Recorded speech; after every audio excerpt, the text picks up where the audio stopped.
What's going on? You know who it is. You know what it is. All right, you guys, peep game. So I'm just gonna tell you right now. Now, keep in mind, I asked Eddie Hearn about Virgil Ortiz and Boots Ennis. I'm just gonna tell you right now. If I'm Boots Ennis, I'd just say, you know what? Um, this is just too much of a headache. I'm not putting my career on hold to wait around for just one specific fight. I'm just gonna move on. It appears that Virgil Ortiz versus Boots is not gonna happen anytime soon because basically it looked like Oscar doesn't want to make this fight.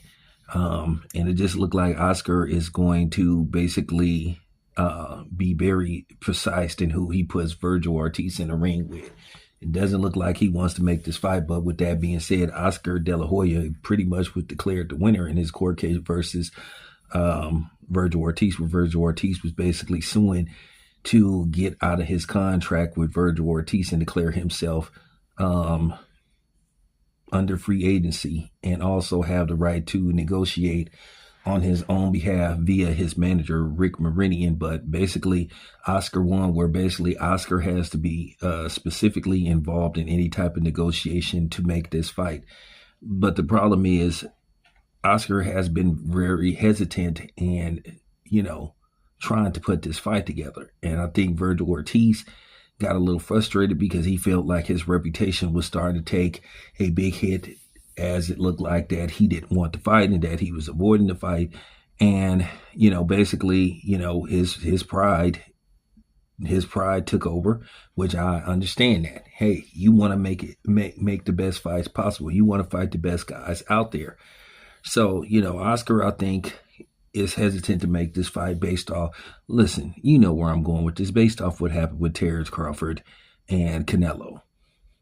They just cannot afford a one-sided beatdown via a black fighter to a Mexican fighter. And that's all it comes down to for the most part. People are going to get mad and say, listen, don't fuck with me.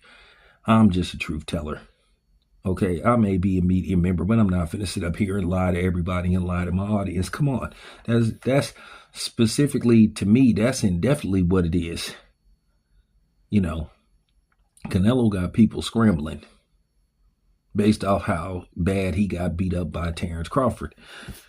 Now, Canelo is sitting around here now that Bud is retired, acting like he wants to run it back and all that stuff. I guarantee you, if Bud calls his bluff, Canelo will sign to fight somebody else and say, let's do it sometime. And listen, this is just real talk. But basically, to make it as simple as possible,